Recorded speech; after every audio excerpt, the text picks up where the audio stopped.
Is this thing on? Are you ready, Matt? You're listening to Box Office Bingers with Matt Diaz and Ernesto Santos. Good evening, folks. We have a wonderful evening's entertainment lined up for you.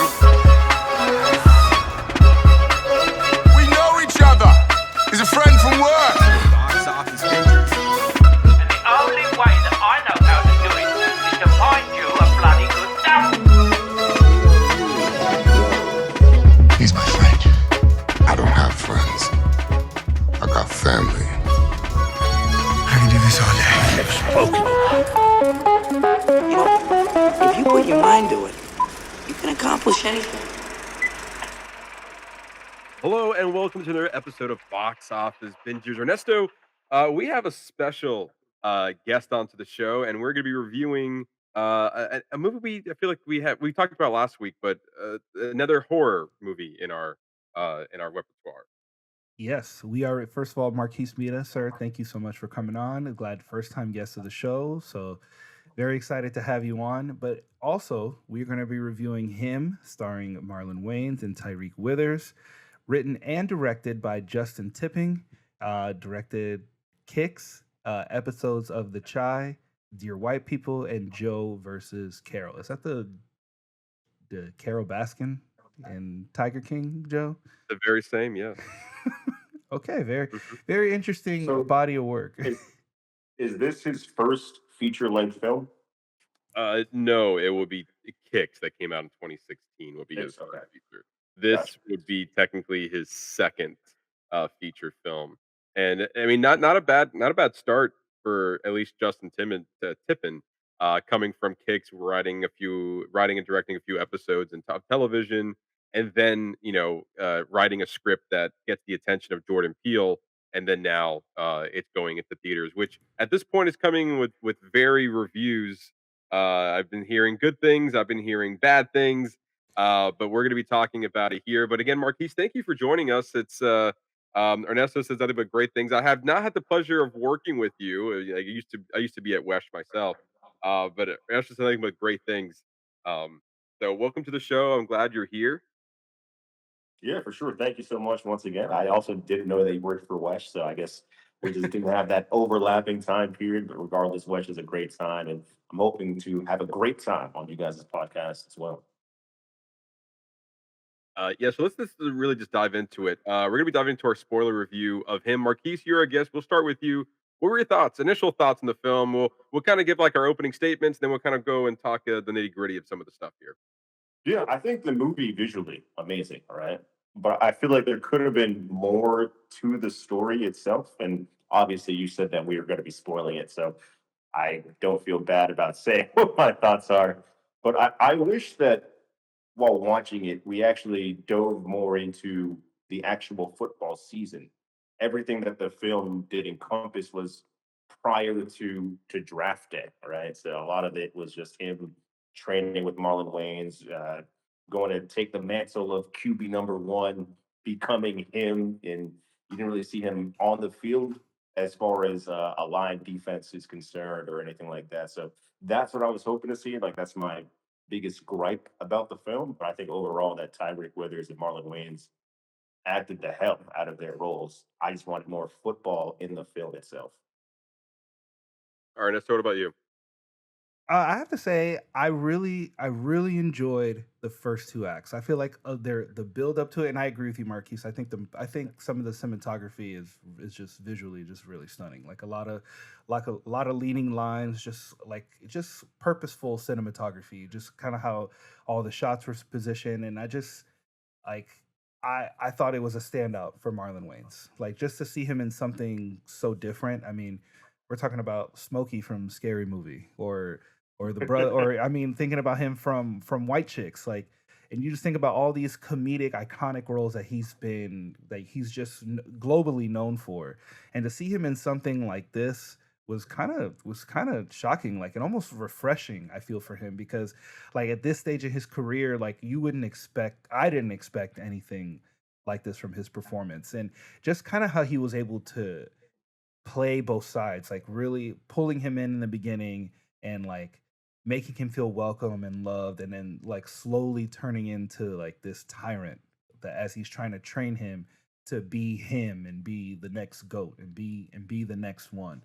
Um, but yeah, overall, I thought it was. I mean, I thought it was really great. The first couple, the first two acts were great. Where it kind of fell apart for me was the very end. Kind of like their show off at the end between him and Isaiah Washington. Yes, in the movie, and then like this show off between them, and then leads into like him killing all the owners and I don't know. That part kind of fell apart for me. I think I would have liked, like Marquis said, a little bit more of the actual season. Like, what do these powers actually give you?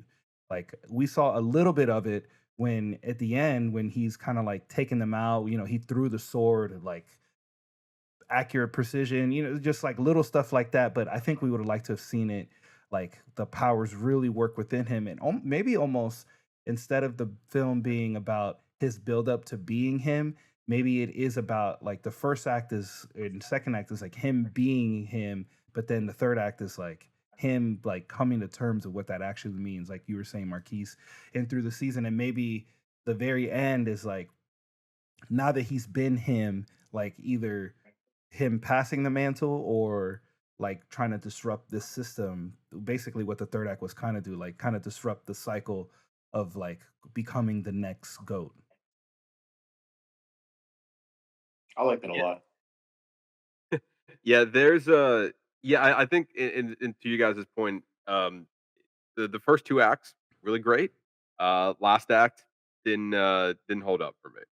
I think we just kind of went off the rails, and it.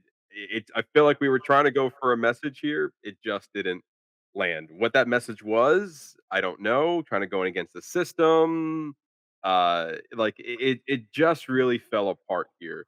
And I agree. I think the idea of what him is, and basically what you're willing to do to push the limits of becoming the greatest of all time, like it was interesting. And then some cases, it was a horrifying like Yeah. visual on that, especially when a highlight moment for me is when they were like hitting that guy Oh with the yeah. football, Yeah. and it's like you want him to get hurt, or you don't want him to get hurt. You got to do better, and then like that was like a kind of a weird motivator for like it was a weird motivator for him to be better, but in like these horrific scenery that you literally this guy is almost dying in the process. Just getting hit by I don't know. I'm not sure how fast that was. I mean, they just cranked up the speed and just hit him in the face. Yeah, But what was just on that scene? I just thought it was really interesting that even afterwards, the guy who that kept striking in the face, like he was almost like appreciative that he was given the opportunity to be in that position. Very similar to like the crazy fans when he comes up to the compound. There were things that the film highlighted that really fascinated me. Just I think hmm fandom in general. I think there was a big highlight on that. I mean, you get the yeah, crazy guy in the hallway who's like he's just so in awe to meet him and like just to be in his presence that he wants him to he's like all painted up and like he signs his forehead and like that like made that guy's day, or the crazy fans who are just staying outside the compound and like yeah they're against him taking over to be the next him or goat, but like they worship Isaiah, the ground that he walks on. That girl was the woman who broke into the plate into his compound was like ecstatic that she was to get choked out by him, like almost just so blessed that she was once again like put into this horrific position, but they live these people like this is all they have, like they live for it. So I would have almost wanted a little bit more of that because I think that was also super interesting. I also thought was interesting is like there were certain points where like they would hit and then we would get like this x-ray vision, X-ray. right? And I thought it was kind of cool because a lot of thing about football is like that it's like a head-on collision every down. Like you're yeah, running right into the other person, and like them highlighting that, and but then also bringing that back in the end when he's fighting him in the end, and like we kind of switch to that view, and it's like they almost use it as a way to kind of show him like changing and like kind of that raw brutality of being the one, of like what it takes to be the great one. Yeah, there is a lot of, like, especially with that X-ray moment, I like the also different perspective that they show because when the person I guess one of the few times they've used it, there was a moment where they got the head-on collision, and you thought it was I believe his character's name is Cam. Yeah, you thought it was Cam, the one that kind of fell over and, like, was the one that was, like, severely injured. But then when it comes back to, like, normal view, it was the other guy who just got hit and was, like, kind of, um it looks like he had some sort of, like head injury because he was twitching. It looked like And he was then paralyzed. Yeah. Yeah. Yes, yes, yeah, 100%. And then, like, everyone's, like, kinda cheering that he was able to, like, "Look at him, he's becoming this primal, um, Mm. like, animal that needed to like, this is what it takes to be the greatest of all time. You have to take away everything, and, like, these are the, I guess, quote, unquote, sacrifices you're gonna have to make. You have to be this brutal, and you have to, like, in some cases, stop caring in order to be, to be the goat. I thought it was an interesting highlight there, and there was a lot of other things too, especially like Ernesto, you were talking about the fandom of it all, and how crazy they can be. And then there's also what was the other part of it? Oh, I feel like there were some areas where they kind of touched upon it, but they didn't really dive deep into it, specifically with family. They like he was highlighting how much family was important to him, but then that storyline kind of just went away after Uh, a while. Like he was I might have to disagree just a little bit, and I all right. think Go ahead. my disagreement comes from uh, Isaiah Washington's beliefs versus Cam's beliefs, right? I think Cam's Hmm. motivation, he said it and he broke it down into three factors: God, family, football, right? Mhm. Whereas Isaiah Hmm. Washington had it flipped. He said football, family, God, right? And he said that's what it takes to become him.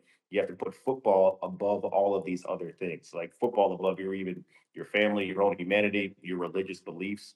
And I think that's why Cam at the end was able to define signing that contract because he stayed true to who he was, and that was having God at the center of things, his family second, and then football being third, right? So that's why he was able to walk away from signing that contract. But you do see a little bit of that conflict throughout the film as he's quote unquote becoming him and injecting himself every day with Isaiah Washington's blood from the first day of training to about the second and third day. You see his demeanor, Cam's demeanor change. Whereas on the first day, he's making a couple mistakes, he's throwing the ball a little bit too far outside, and he's getting frustrated with his teammates. And then come fast forward to the second or third day, he's like, "Hey, I don't even care about my teammates. I'm ready to go head on head and snap this guy's spine in half." So I think that eventually he did revert back to his own beliefs and having God at the center of things and family and stuff. But I think that Isaiah Washington, who was him to start off the movie, the reason why he signed the contract is because he had football first. Is what I'm saying. Mm. Yeah, and I hear what you're saying because I wish we would have seen that at the end. I hate that the final shot was him just walking away and somehow the guy just exploded. I'm not sure what happened back there. Yeah, that blew my mind also. Yeah, yeah, he just walked away. There was like the guy just exploded, and he's like, I His don't. manager, right? Yeah, his manager. Yes, yeah, the one that apparently they've been grooming him since he was a child, and like they were kind of like he was the one that was supposed to be the next goat. And yeah, that whole at least the very ending of it, him just exploding. I would have rather have seen like maybe sure do all that, give us another 10 minutes of him maybe going back and maybe learning like see him seem going back to his family, saying that maybe football wasn't everything, maybe going on a different approach. We saw that he defied what the approach that was, presented to him. But I wouldn't have mind seeing him go about it in a different approach. And Marquise, as you were saying earlier, maybe actually seeing him get drafted into football or even kind of leaning on to the concussion that he got early with the head injury, like even seeing that kind of because again, we hinted that he not hinted, but that was a big factor in the beginning of the movie, and again, it kinda went away in my opinion that it wasn't brought up again at a certain point that this the head injury was no longer a concern. Uh, I don't know. I feel like there's like a lot that we introduced and a lot that we kind of did right. I just really it's all at the end of the day, it come down to we didn't stick the landing Mhm.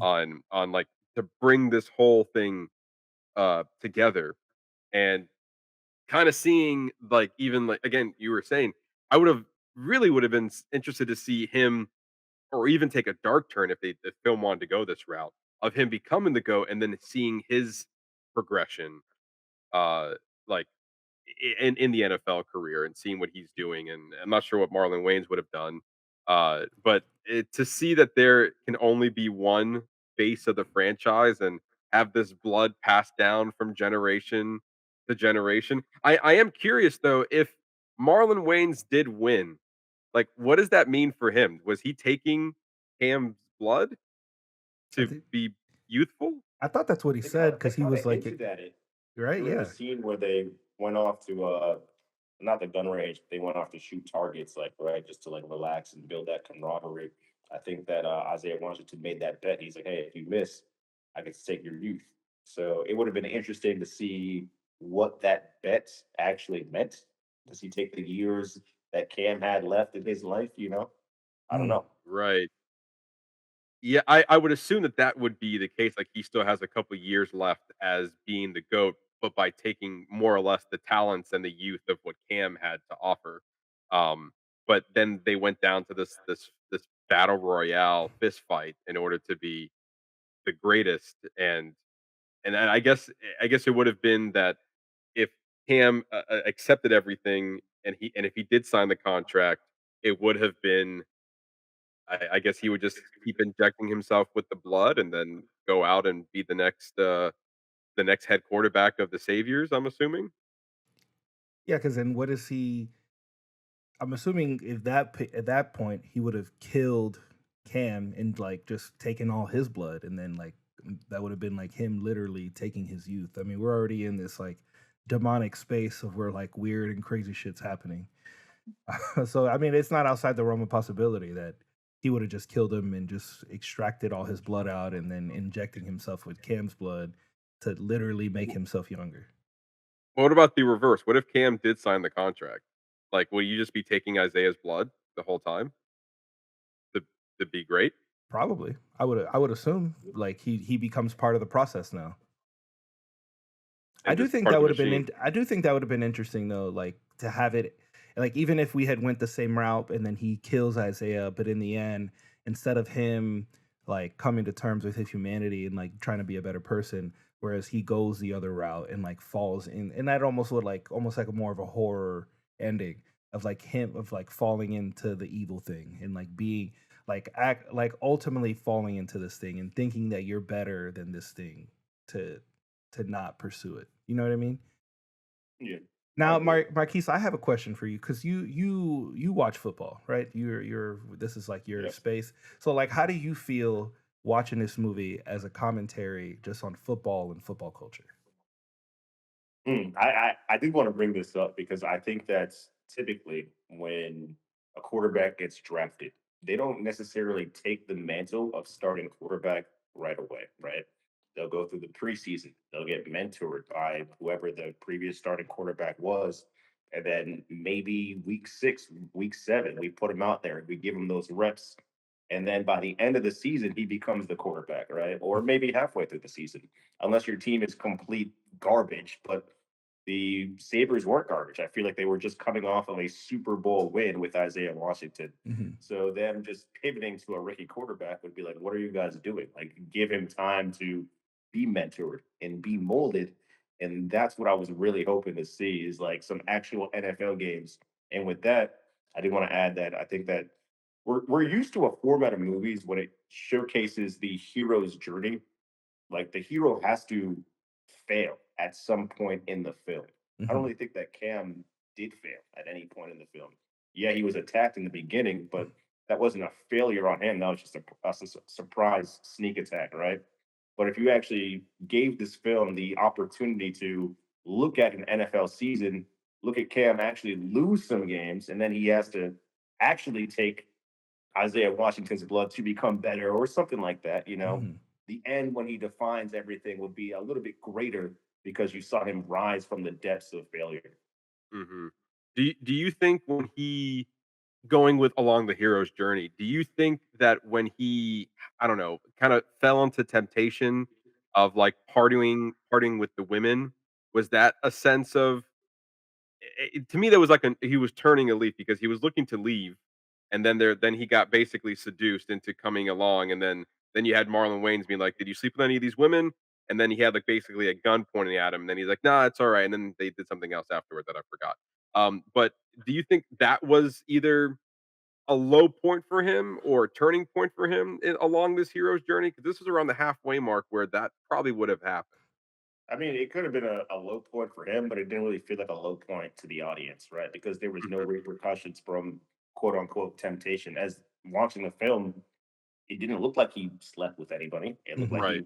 he was tempted and went to the party, but you didn't see any negative consequences to his action besides just Isaiah Washington waking him up and interrogating him for all of 20 seconds.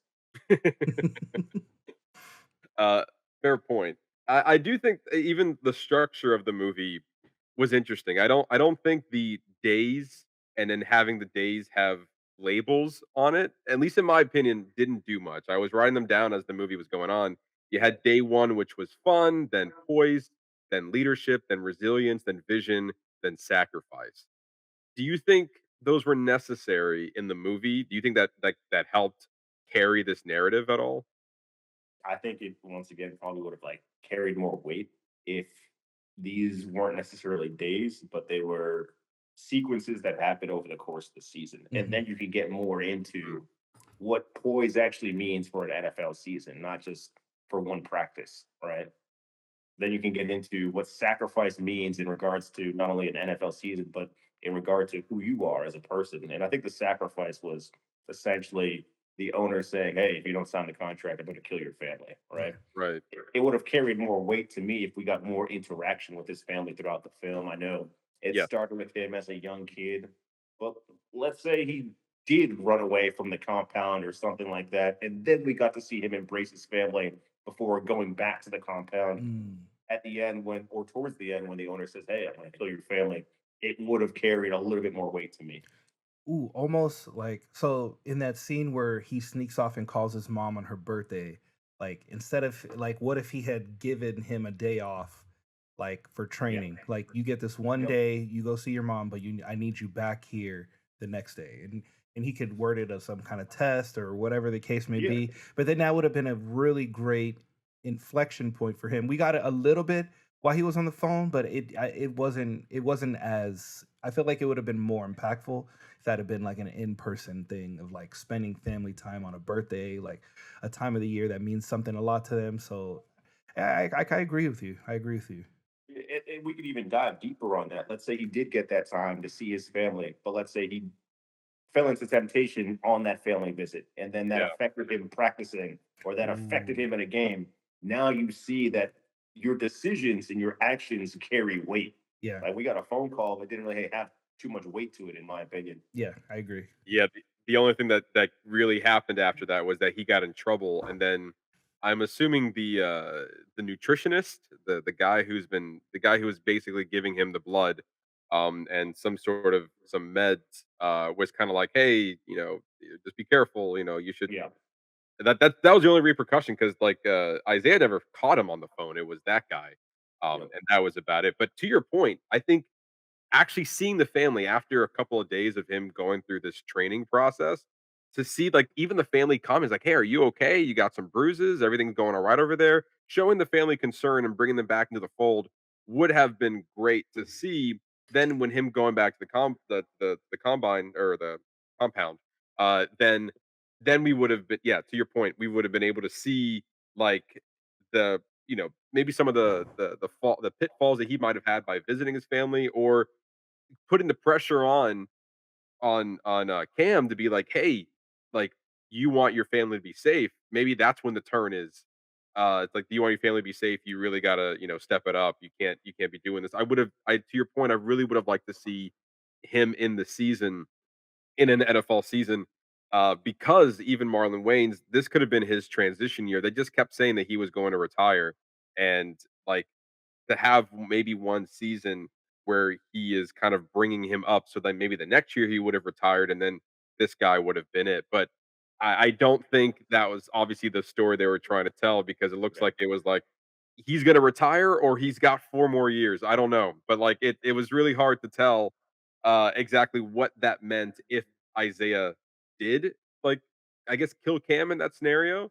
Like it was kind of unclear. And this happens a lot in movies that where like I don't need to be spoon fed all the details, but when the details just don't add up, that's when we start questioning like that's when we start having these conversations like so what's actually going on here? And when it pulls you out of the movie, then I think that's when it's kind of the movie's fault for not giving us a little bit more answers because we're asking all these questions that Yeah. uh kind of poking holes in the movie. And then again back to the ending where he just starts killing people. I didn't see that switch of him being basically an assassin, a murderer. Like I don't know. To me, that I didn't get that connection. Maybe after he killed Isaiah, there was like this primal urge in him to just Yeah. want to take out the whole system. I don't know. I didn't buy into to him killing everybody because it made it seem very easy for him to do that. He's like, you know what? I'm not going to sign it, and you're all going to die. Well, he's the goat. Like he is him. He can do whatever he wants. I guess. But what does that mean? Yeah. Like, I guess that essentially that is actually the question. What is him?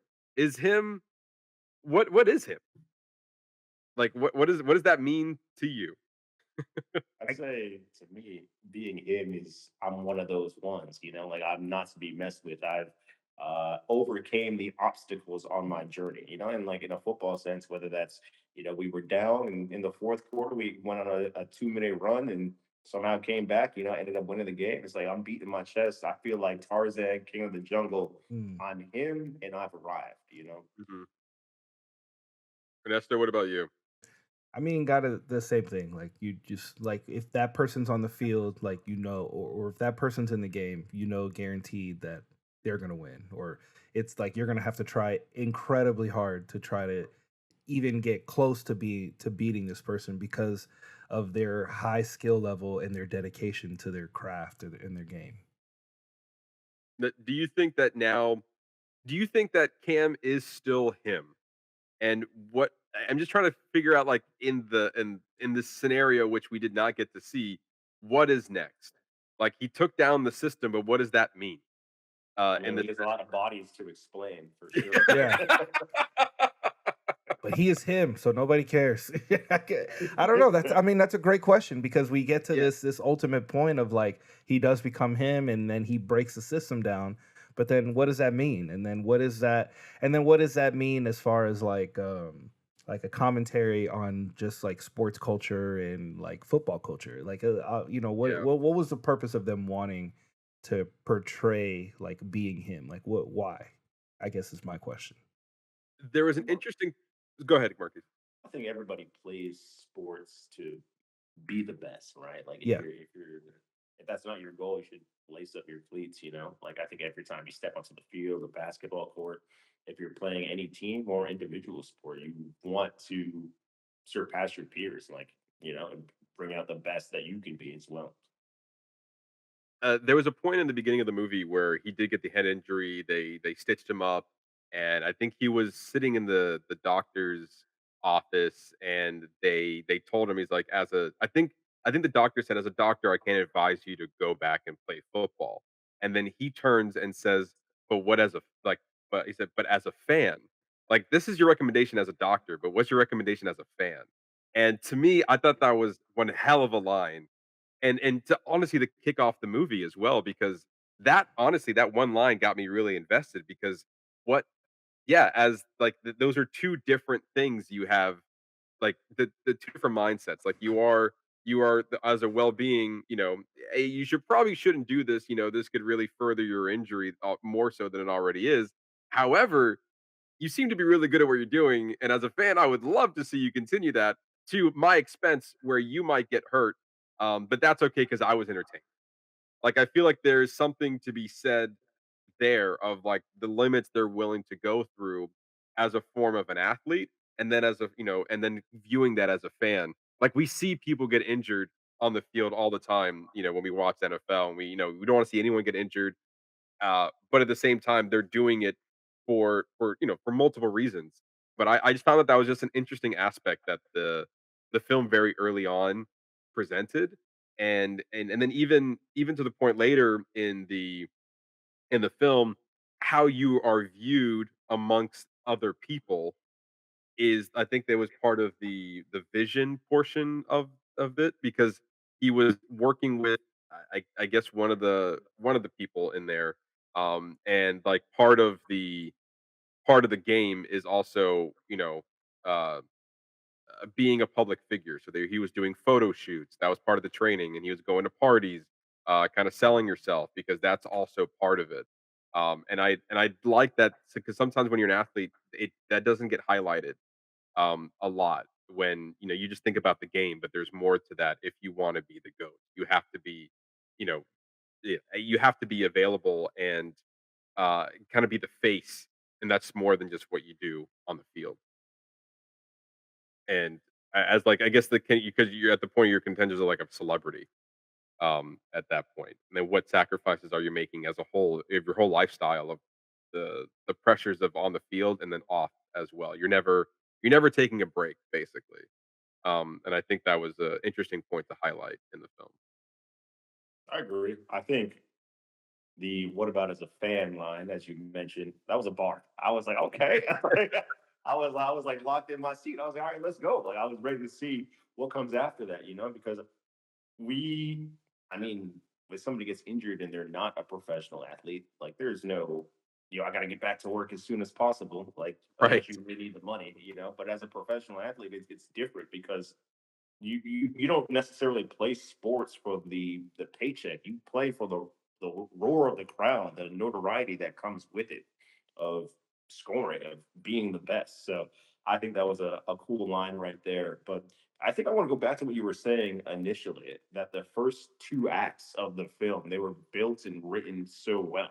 And I Hmm. Hmm. think it's because we got to interact with more characters besides Isaiah Washington and his wife in camp, Hmm. Hmm. like getting to see how his family interacted with Cam himself. I remember watching the movie. I was like, yo, his family is like pissing me off. And not because they were doing anything wrong. They were just acting how a normal family would. And I was thinking, like, if I was in Cam's shoes, I'd be like, yo, can you guys just shut up and give me a second to like just think? Oh yeah. I think it was like the scene where it was after he got clobbered over the head, and his agent was is calling him, and he was just laying down. I don't know if he was in like on a couch or a bathtub or whatnot, but his family's like barging into the room. I'm like, yo, give the man some peace. Like, come Yeah. on. But you get to see like how an annoying family is when their son is about to make the league. You see their older brother trying his best to, like stay in his corner and stay in his ear and give him a fresh lineup before draft day. Like you see how that goes wrong as well.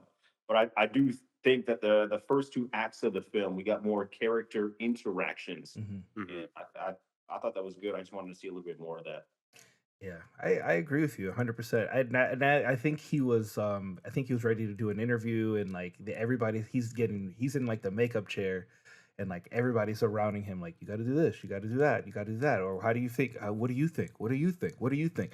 And it's like that constant pressure. And I actually like the way it was shot too, because it, like, you can feel the anxiety. Like it was just very anxious driven. Like you're like in his seat, and like the phone's going off and all the notifications are Yeah. going off and everybody's calling him and everybody's talking to him, and nobody's giving him that moment of rest. But if you want to be the greatest, you have to learn how to kind of take all that in and like just make that a part of who you are. Like you can't, if you're going to be the greatest and you want people all over you all the time, like you have to get used to this type of attention. And I guess that, like, to me, that was like a setup for like, this is what's to come. Like if this is what you want, it's going to be more of this. It's not going to be less. Like you're not going to have those moments where you can just disconnect from everybody. Yeah, and even there's, like, again, it kind of, I really hope they could have stuck with that, because eventually I think we could have gotten, if they were able to make it a full circle moment of either him getting fully drafted, him putting on, like, even if what happened to Marlon Wayans and him was a little bit sooner, and they were able to squash it out, and he was him, he was the goat, and to actually see him go through with it, I think visually and story wise, I think it would have landed a little bit better to like look how much you sacrificed to be here. Now, is it worth it? Mm, Rather than him like, I'm not signing your contract. Was like, but then what does that mean? Because that's the part that I keep circling back to. It's like, I don't know by you not signing it and you killing everybody and you defying the system, what that means as a commentary on either fandom, athleticism, dedication. Like there's like to your point, the first two acts really sold me on this, and then they really couldn't figure out how to end it. And with some horror movies, they just kind of go off the rails. And it's like this is what the people wanted. They just wanted like this bloodbath. And it's like, well, no, you could have still given us a bloodbath. Just yeah. make it make sense in a way. And I feel like they, to me, I just didn't think they stuck the landing. However, something you pointed out, Ernesto, was Marlon Wayne's performance, specifically him. Mm, With him seeing him in a different setting, I thought he was great. yeah. He Like to me in he, this movie, he was him. Like he was so yeah, good in this. He was just so good in that role. Like he was scary how good he was. yeah, I and they feel did. like there was a perfect mix of building camaraderie with Cam, but also being chaotic in Yes. moments because I never knew what he was going to do. I was always like Yeah, guessing throughout the film. I'm like, does he want to give the mantle away, but he needs to give it to someone who's worthy of being him? Or does he want to just hold on to it for himself? That's what I was struggling to kind of figure out. And then obviously towards the end, you realize he wants to keep it for himself, but he wants to fight a worthy adversary in keeping it. Mm, I guess that primal beastly urge that they were kind of talking about earlier in the movie, that's kind of what it boiled down to, is like, we got to fight for it. It's like on Yeah. our animal instinct. This is what we have to do. There was something that he kept mentioning. He's like, hey, you're going to do this. He's like, no, I'm going to watch the tape. hmm Yeah. What was the tape the fans that Yes. when Cam walks into the room and he's just like kind of being absorbed with the crowd, or at least the video of the crowd, was that what he was referring to, or was there something else? No, I think That's that's what I exact. imagined it to be. Yeah. I think it's exactly that, and I think that goes back to Marquise's point earlier about like it's not even about the money; it's about the notoriety. It's like he wants to watch the tapes; he just wants to see the fans because that's what he lives for. I mean, he even talks about like walking through the dark tunnel and like you just see this bright light at the end, and then you open out to this field and you just hear the people screaming your name. It's just the way that he depicted it, like he idolized those small moments like that is exactly what he lived for. So when you see the tapes and it's literally like this weird devil vision of just fans like in like this red circle or whatever, it's like, oh, of course. Well, that makes total sense of why that's he's not obsessed with game footage. He's obsessed with like the fans cheering his name. Like that is his obsession. Do you think that that was obviously that is what was driving him, Yeah. was to stay on top. Like the fans were kind of fueling him, and he was almost like, in a way, he was kind of happy when people broke into his facility, because he was like, even though I think he killed that lady who was in the sauna. Oh, he did. I'm Yeah, very certain that he did. yeah, He like, but and also that was a kind of a moment where you kind of see like the supernatural element of the power that he had because he like launched her into the wall and like broke the wall. Like he like barely tossed her and she like yeah. like a football just launched right into it. Like, And then also, like, you had the other fans who were, like, trying to, like, "Oh my god, she's dead, but oh my god, it's him, so we gotta praise him as well." Like, that was another interesting scene there. But yeah, I wonder what was fueling, like, to be him. What was fueling Cam, you think? Was it, at the end of the day, what you think was family that kind of overcame? Because we saw with Isaiah, it was obviously the fans that was fueling him, but do you think Cam was just, again, if we would have seen the family, I would have bought into that more, but I didn't Yeah. really understand what was really fueling him, whether it was the notoriety, the family, or just the love of the game.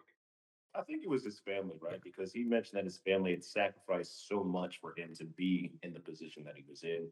But I think the focal point of his family was the loss of his dad, right? Mhm. Fulfilling his dad's wish to get to the league because, I mean, he didn't have too many conversations with his dad when he was actually playing in high school or playing in college or getting to the draft. So just doing that and giving his dad the chance to watch him from up above, I think Mhm. that was what was fueling him. Do you think they should have showed more flashbacks of his dad to really kind of nail that point home? Absolutely, for sure. Or just like we said earlier, just give him the chance to go back and embrace his family, interact with them, so that way the sacrifice at the end would mean a little bit more. I was also thinking about this, like just as you were talking, we were mentioning that we wish that this like actually went into the NFL season, right? Mhm. Mhm. But I think what would have made the final battle weigh a little bit more than it did is if in going through the regular season, let's say because Cam didn't participate at the combine, he didn't get drafted. He fell from number one all the way down to undrafted, and they signed him as a free agent for 1 year. Now he has motivation to continue to excel, to take Mm. that number one spot, right? Mhm. And I think that motivation, having this rookie quarterback who's undrafted and Isaiah Washington being the man, seeing that rookie quarterback excel, it would give him a little bit of motivation too throughout the season, right? Now they're in a quarterback battle on the field, and they can have that final battle off the field, right? To see Mm. who gets that number one spot. Almost like um, I don't know if you guys are Packers fans or whatnot, but we know who Brett Favre is, Mhm. and we know Yes. who Aaron Rodgers is, Mhm. right? I mean, both of them were Super Bowl winning MVPs at the peak of their powers. But Brett Favre, obviously, he got drafted a lot earlier, right? So Brett Favre didn't want to give the mantle of quarterback starting number one to Aaron Rodgers. When Aaron Rodgers came into the league, he was like, yo, forget this kid. I'm still a man, you Yeah. know? Yeah. I'm And still him. eventually they ended up picking Aaron Rodgers, and the rest of Brett Favre's career, he kind of bounced from team to team to team to team, you know? So if we got to see that type of interaction where, yes, Brett Favre was the mentor, but he was still trying to prove something to himself, prove something to the fans that he basically idolizes and they idolize him back. It would have been cool towards the final battle if there was ups and downs throughout the NFL season of, hey, let's go with Cam for this particular play. Let's see how Cam does. Oh, he's doing well. Now Brett Favre or Isaiah Washington's feeling a little bit salty in the corner. Now he has motivation or anger towards that final battle. I would have thought that would have been pretty cool. Mm. I think you just pitched a better movie. Yeah, I you think that did. was it right there. You Now absolutely did. I'm gonna try to go down my NFL history here. Correct me if I'm wrong if you do know. Didn't Tom Brady has his first start people got to know his name when I think it was like during one of the Super Bowls back in the early 2000s, and like they had their starting quarterback get injured, and then he came in that game, and the Super Bowl game ended up winning the game, winning the Super Bowl, and then from there, once it came back to the next season, they went with Tom Brady, and then he became who he was throughout the rest of his career. But the starting quarterback at the time got injured during that Super Bowl game. Is that do you know It's anything? mostly correct. I'm a Patriots fan, so like I know a little bit, but like it wasn't during the Super Bowl, but it was leading up to the Super Bowl that they I went see. with Brady because Drew Bledsoe, their starting quarterback, the number one draft pick, did get injured. Drew Bledsoe was supposed to be the man, you know, and it Right. didn't pan Mm. out that way. But yes, yeah, Okay. exact everything else to a T. Yeah. Okay, so at that point, that is very similar to what you were just describing. It could have been in that scenario where Isaiah could have got injured, and then Cam comes in, plays the game, does it really well, and then you have that battle between who is going to be number one quarterback. That whole scenario could have went into that who is him dynamic. But Yep. at this point, we can also see that that would have increased the budget significantly in this Yeah. movie if we actually Yeah. saw an NFL And game. think as we've been talking about it, that's what I've been thinking about. Like, yeah, we were all fully in agreement that it would have been a much better season if we had gotten some football and some fandom. But then, like, just looking, the budget of this film was like 27 million. Like, I could only Mhm. imagine how much higher it would have been for them to try to produce this film. Yeah. Yeah, I was also Ye thinking about just the time it would take. Like, I feel like the way I described it with a whole season, you might need a series for that. You know? Yeah, we might be yeah, looking and at a honestly, limited that's a great series. idea. That But that could've this could have been better as a series. and I Yeah. think that's what we've seen. There was something else, Matt, that we watched recently, and I thought, oh, it was when we reviewed Highest to Lowest for Christina. Like they just tried Yeah. to pack it, and I kind of feel similar about this. Like they just tried to pack so much into a short amount of time that it would have been better if it had been given the time to breathe. Because I mean, as we've been talking about, there's so many interesting aspects that they tried to explore just within the movie in itself that given the time to breathe, like a full season, even like 6 to 8, like a limited series, 6 to 8 episodes Yep. would have worked really, really well. Like giving us even more time to experience Marlon Wayne as Isaiah Washington, to see him flourish as that character. Because even in the 90 or excuse me, like 100 minutes that this movie was, like he was great. Like he was Yeah. fantastic in it. Yeah, speaking of that, budget, we typically talk about the box office numbers here. Ernesto, mentioned it earlier. This movie had a budget of $27 million, and it opened to not huge fare, unfortunately, for the film. So, the movie opened at number 2 at $13.5 million over the past weekend. At the time of this recording domestically, has earned 14.1 million domestically, only $258,000 internationally. So it didn't do anything internationally, with a grand total of $14.4 million worldwide. Obviously, most of it coming from opening weekend. Ernesto, what happened here? Obviously, like, I don't do know. you think it was the ultimate negative reviews coming out of the gate for this film that nobody wanted to see it? The anime, I believe it was Demon Slayer, Hmm. came in at number one again for the second week in a row. This was supposed to be the movie of the week, and it just fell short significantly. I don't know what happened where nobody wanted to see this movie when I felt like the marketing was doing really pretty good, kind of targeting, and a lot of the headlines were from Jordan Peele. That might have confused a few people because this was produced by Jordan Peele, not directed. Those are two different things, but it definitely said, within the marketing, they put his name all over this. So I don't know if people got confused, that they were maybe expecting a Jordan Peele movie and they didn't. Uh, yeah, I feel like this movie could have easily went number one, but what do you think happened here? Why do people did not want to see this movie? I mean, I'm not sure because the trailer was solid. Like the trailer, I mean, the trailer sold me immediately. Um, yeah, to be honest, I'm not sure because I was fully on board, and it wasn't until I saw the reviews that I was like, wow, like the early reviews for this film that when it came out were just not great, and maybe there was too many relying on those reviews. I don't know. Hmm. I mean, I'm not sure. I mean, what else? The only thing else that came out around this time is Demon Slayer. So it didn't like, and you feel like that's such a niche audience. Like even when Neja 2 came out, like that anime, like you're catering to a very specific crowd. Now that crowd's gonna come out and support their project, and maybe that has a lot to do with it too. Because I mean, it made great number, and Demon Slayer did great both Yeah, weekends.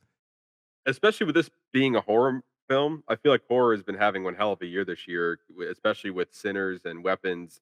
Like those were getting great, marketing, and then all of a sudden they just pushed to, great openings, and then people were going into it. Also, they were just great movies in general. This one, I feel like it wasn't as great as those two, but I don't think it was as horrible as people were kind of reviewing the movie. I feel like it's a little bit harsh Yeah. at the end of the day. Marquise, I don't know if you're a movie nerd as much as we are, but is there anything that you might have kind of maybe point out of maybe why people weren't rushing to go see this movie? No, it kind of baffles me too, because like you said, produced by Jordan Peele. Just that line alone should drive people to the theater, right? I mean, obviously with us, I mean his catalog is pretty extensive when it comes to horror. So like that Yeah. alone was like, all right, I should see this. And then also it being a horror film and also being a sports film, the crossover between those two should drive people to see it. I mean, Marlon Hmm. Wayans, I haven't seen him act. I haven't watched anything with Marlon Wayans in like probably like 15 years, to be honest. So I was kind of intrigued by that just to see like how he would do in a role that's not comedic. And I Hmm. actually think he did one hell of a job for sure. But I don't know. I'm just still kind of baffled that it's number two as of opening weekend. But hey, I think sometimes some movies they become cult classics. Like this might have the making of a cult classic. I was watching an interview with Marlon, and he was just mentioning like his other films that he started at first they weren't received well by the Mhm. public, Mhm. but here we are 21 years later. I still quote White Chicks to this day. Yeah. Yeah, I White showed it to Chicks I is showed it a to my older hilarious movie. I've showed it to my older sons. Like it's just one of those movies. Like it's just hilarious. Like it's just so timeless and so funny. And like, he's just great. He's just a great creative person. Like Yeah. I just enjoy Do and seeing him in this just really solidified it for me that like I just enjoy him as a creative. Like he obviously can bring it. Like he can bring it to whatever role is put in front of him because he's funny as hell and he can be like he was crazy. He looked so crazy in this movie, but he played his role very well in this. do you think now going off what Marlon Wayans was talking about, do you think that this can be a cult classic in say 10 years? I would say I'm gonna Probably say not. no, but I will say that this movie will be referenced in regards to his performance in anything that he Mhm. does moving forward. Like yeah, the movie because my takeaway from this is yeah, the movie kind of fell apart in the end, but he was absolutely fantastic in this. Like the thing that kept Mhm. me engaged for the 96 minutes was his performance 100%. I think also like I've never seen Tyreek Withers in anything before this. I really think that he's going to catapult in the Hollywood scene because of this movie. I could be wrong, but I think that I mean, his background is pretty cool. Like, I heard that he played football right here in Florida at Florida State for a year. Um, I mean, he's been acting in Atlanta, which is obviously Emmy awarded. So I think that this could really be that stepping stool for him in his acting career. So it's going to be interesting to see what he does after this. But also, I feel like ladies love that guy. Yeah. He is a good looking gentleman. Yes. I'm looking at his filmography right now and some of his other he was in a movie in 2022 called Senior Year, which he played a basketball player. Mm, He was in one episode of Atlanta and also 2022 episode. He was in 6 episodes of in 6 episodes of Tell Me Lies, which is a drama series. He was in 7 episodes of The Game, which is a very popular um sports television show or a sitcom. And then also, it looks like he was most recently in I Know What You Did Last Summer, the reboot that came out earlier this year. A movie Mm. that I did not watch, but another horror movie that came out earlier this year. So, like, I think to your point, like these are two big, like wide release movies coming back to back with him, kind of kind of starring. Curious to see what he does next. And also, yeah, you mentioned you haven't seen Marlon Wayans in a while. His last probably big role that I can see right now is that he was in Air, Oh yeah. the Nike sorry, the Michael Jordan yeah. Matt Talking what Matt it about was the shoes, right? yeah, the Matt Damon yeah, well film. yeah, directed by Ben Affleck. They signed it was Nike signing Michael Jordan to be a representative um, for them, and then they kind of changed the game of Nike forever. And Michael Jordan's career just skyrocketed as well. But that was like he played like a supporting character in that role. But before that, again, there's a lot of stuff that I can't really recall that's like of notoriety. He did have his own TV show for 1 season, it looks like 2 seasons, called Marlon, which was a sitcom, and that was in 2017, 2018. And then really after that, there's not much there to kind of go off of. So yeah, he's kind of been off the radar for a little bit, but even with this movie and now, him being in Scary Movie 6, yeah, he's definitely making a comeback as far as being in more wide releases. Um, but with all of that, Marquise, your final thoughts on him, as well as we do 5-star ratings here. So, kind of your 5-star rating on the movie. We do half stars as well. So, yeah, your final thoughts. Okay. I think I wish the movie was longer, and I wish they did dive more into the full NFL season. That'd be like my biggest change that I made to the overall film, just so we could see a little bit more highs and lows from the standpoint of a starting quarterback, right? Like their rise to fame, maybe falling after a bad game and whatnot, and then that ultimate battle between QB1 and QB2 towards the end would have a little bit more weight. Overall, I think I would give it. I was thinking a 6 out of 10 when I left the movie theater, so I'll call it 3 stars out of 5. Hmm. Okay. Okay. Will I watch it in the near future? I might stream it. Like I don't think I would buy a DVD of it if this was 2006, but I might stream it in the future. But I think the highlights of the film were Marlon Wayans, his acting portraying so a portrayal of Isaiah Washington. That was a huge standout point for me. And then I'm just really interested to see what Tyreek Withers does down the line after this film too. So yeah. Ernesto? So I'm kind of in the same boat. I mean, obviously Marlon Wayans was the highlight for me. I am interested in this idea of like sports horror. I think that's something I can't recall another movie that's like sports horror like that or something similar to what we've seen. So it's just kind of refreshing, like a new take on the genre or like a new subdivision of this horror genre. And like I think that there's much more to be explored and that can be explored within like even just football or any other kind of fandom, because I feel like we hit a lot of those points in this movie, but and all of it is like, oh well, they could have given us more of this. So like obviously there's a lot of things there that can be used for future stories or whatever the case may be. I think that this should be the start of like maybe like a new subgenre of film. Because if this, I mean, for it to be held together in the first two acts and you just kind of fell apart a little bit at the end, that to me that tells me that there's a lot there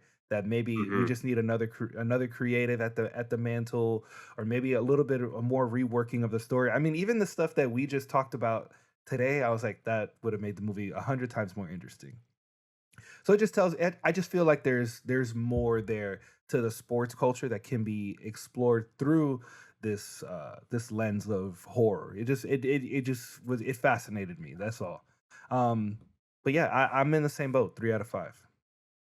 Yeah, across the board, I'm also 3 out of 5 as well.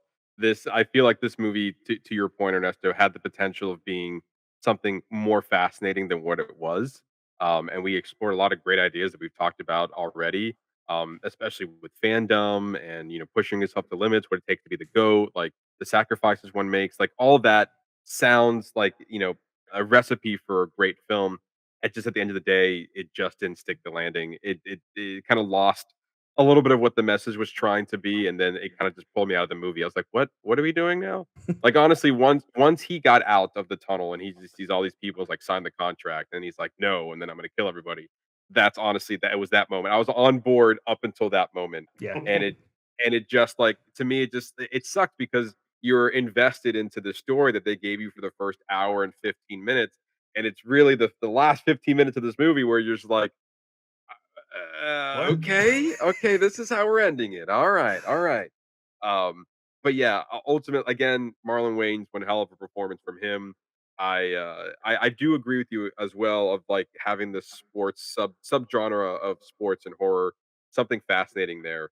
But ultimately, didn't stick the landing. But a lot of great moments in here. I don't think it warrants a lot that much like the negative reviews that it's been getting. I think there's a lot of good that came out of this movie. But there you go. That's our spoiler review on him. And now we're going to be going into our review, or no, our interview of. We're going to review Marquise. Um, we're going to dive into kind of our interview with Marquise. Typically, when we have first people on the show, we kind of want to get to know them a little bit and seeing what your background is. So, Ernesto, kick it off. All right, Marquise, for once again, thank you for coming on. You're a meteorologist here at West Two, so kind of like I'm kind of curious on what your journey has been like leading up to this point. Yeah. I feel like when you work in news, you kind of bounce around a little bit. Hmm. And I did a lot of bouncing before I started off my news career just because I was in the Air Force and I took some time off of college to go to basic training, go to my first tech school. So my journey to get my degree was a little bit unorthodox because I took a year and a half off to take care of Air Force requirements. And then being in the Air National Guard, I had the ability to have my school paid for after signing my contract, which was pretty cool. But obviously, I still have Air Force requirements such as deployment, training throughout the year. So I did get to visit so many different states because of my training all across the East Coast and then as far west as Arizona, I want to say. And then for deployments, I've been to Saudi Arabia, I've been to Kuwait, um, been to Romania. And then my time in Romania, I was just basically in Eastern Europe, so I got to travel while I was there too. So Greece, Italy, Hungary, which is pretty cool. Budapest is probably my favorite stop on my journeys. But yeah, and then came back to the States, worked with the Weather Channel for a little bit. Did that for about 2.5 years. Contract ended, and then I got hired here at Wesh. So here I am in Orlando, Florida. Yeah. So, talking about your Air Force journey, so I understand you prepared terminal aerodrome forecasts for Air Force One. Yeah, so basically, not necessarily for Air Force One, but I did get the opportunity to do that for Air Force One once before. But basically, what that is every time before a pilot takes off, they need a mission briefing, and part of that mission briefing does include what the weather on their flight pattern is going to be, what they'll need to avoid, and where they're going to be stopping. Wherever they touch down, they need the weather in those cities as well, and what could possibly limit their flights or their flight patterns. But I did get the chance to do a forecast for Air Force One just because they were flying into Florida and I was stationed in Florida at the time. So my technical training school was in like basically Jacksonville, so Stark Army Air Force Base, so just outside of Jacksonville. And the reason that they were flying into Florida was the Pulse nightclub shooting had just happened. Oh So wow. Air Force One had to fly down to Florida to Orlando. So it's interesting how I guess it's come full circle. Like that was like my first duty station in Jacksonville, and here I am now in Orlando. So it was cool to do a briefing for Air Force One, and that's probably one of the closest times I got into contact with the president. So pretty cool. Yeah, I mean that's incredible achievement. I also, so as far as your like, so when you were stationed out in Romania and in out in the Middle East, where you were doing forecasting there as well, right? That's correct. Yeah. So for Romania, like our primary forecasts were for F-15 pilots. I mean, Romania and us were allies essentially. So just in case anything in Eastern Europe was going south, we have a friend, an ally, a base that we can call home essentially, just in case tensions with, I don't know, let's say Russia tightened or something like that. We can use their base and use their resources and get their pilots up to speed with ours. That's essentially what the mission there was, just trading their pilots essentially. N- But in the Middle East, I was part of Operation Inherent Resolve, and that was bringing troops back from the Middle East after the war on terror. So I was stationed in Kuwait, and I got the chance to do some work in Saudi Arabia as well. But essentially, everybody that was in the Middle East, we were bringing them back home, and Kuwait was just a stopping point on their journey. Now, what were some of the challenges like in anything that you can speak to in that operation? Like as far like was it just very cut and dry, very easy, or were there a lot of things that you kind of had to work around, or I think the biggest challenge was in the Middle East. I don't have the same arsenal of tools to pick the weather or to forecast the weather that I do here working at Wesh, right? We've got a state of the art radar. We've got satellite imagery at our disposal. We've got other stations that we could talk to, a National Weather Service down in Melbourne and one up in Jacksonville as well. So we have so many resources here, whereas in the Middle East, all I had was dial-up internet and a Kestrel that I would take outside to like read the winds manually. So I think that was just like the biggest challenge was the lack of instruments at my disposal. Do you think the lack of instruments helped you now going further into your career is like, okay, now I can probably like do my best to predict the weather with little tools as opposed to having all the tools in your arsenal to do that while you're here at West. You think that made you better appreciate or better understand kind of the job that you're kind of getting yourself into?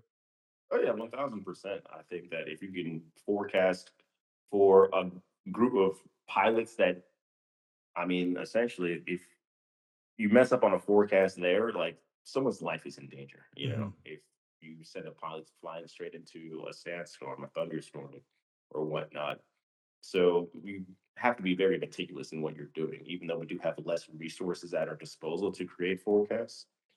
But coming back here to the States and forecasting here in Florida, I mean, if we have 5 consecutive days of sunshine, I mean, it's a breeze compared to what I was doing before. Marquise, what as far as your military career, or even just even what is it that you loved about it the most?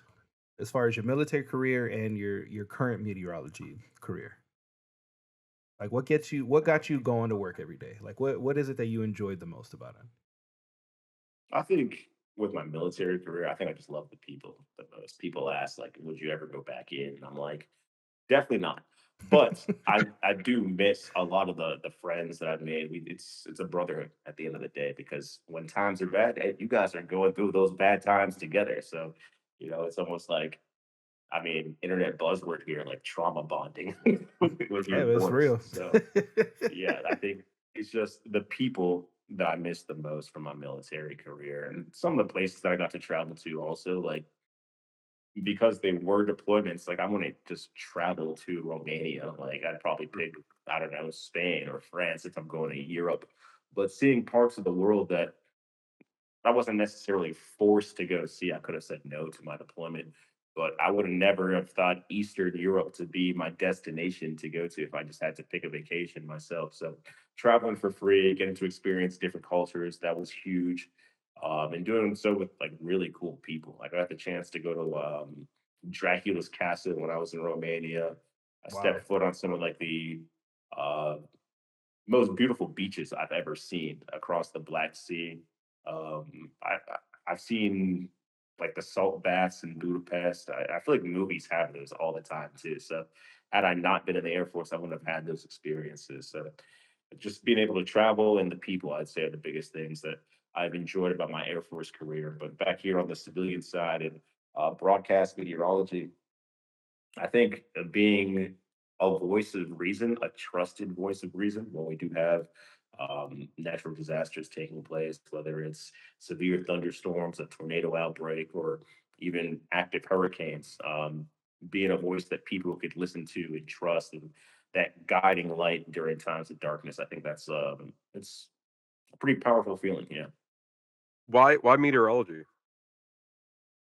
I think I'm a pretty stubborn person, and I found what I liked when I was like 11 years old. I just kind of stuck with it. But if you ask any television meteorologist, like when they chose meteorology, you'll find similarities in which, like late elementary school, early middle school, that's when most of us gravitated towards meteorology. So I think for me, I mean, it's the 20th anniversary this year, but Hurricane Katrina, that was like the big light bulb in my head that went off and told me that I wanted to be a meteorologist. Just seeing how many people got displaced from their homes and how many people had to relocate, and unfortunately, how many people lost their lives during that uh, major hurricane striking the coast of Louisiana. That's when I decided I wanted to be involved with a career in weather. I think at the time I was like, hey, if we're having a lot of hurricanes, it's probably global warming.